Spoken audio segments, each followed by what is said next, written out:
बाजूला अजून एक गोष्ट समजून घ्या मित्रांनो, एक महत्वाची गोष्ट समजून घ्या की ठाकरे बंधूंचं हे नकली राजकारणात तुमच्या समोर मी उघडच पाडतो सगळं। हे दोन्ही बंधू राज ठाकरे उद्धव ठाकरे त्यांची दोन पोरं कुठल्या शाळेत गेली?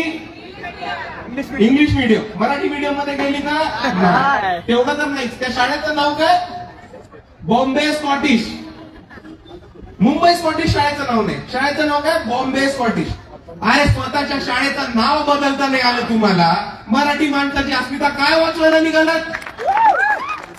आणि दुसऱ्या बाजूला आपल्याला आठवत असेल की आदित्य ठाकरे पहिल्यांदा 2019 मध्ये निवडणुकीसाठी उभे होते की नव्हते?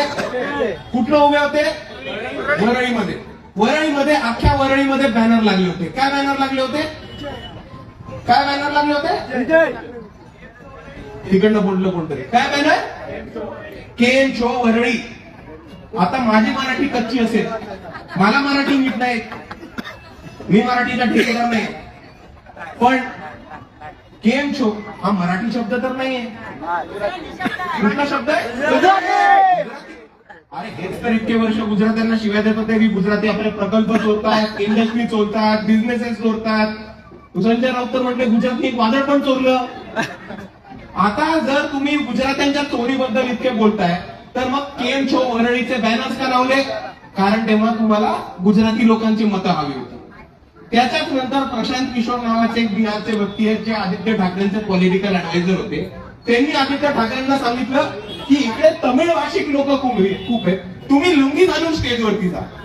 आपण सगळ्यांनी तो फोटो बघितला। आदित्य भाऊ लुंगी घालून स्टेजवरती आले कारण तमिळ भाषिक मतं मिळवायची।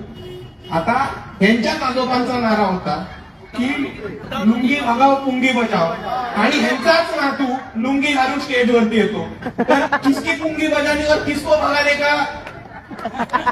ज्या माणसाने सांगितलं लुंगी भगाव पुंगी बजाव, त्याचाच नातू स्टेजवरती लुंगी घालून येतो का? कारण त्याला तमिळ माणसाची मतं हवी।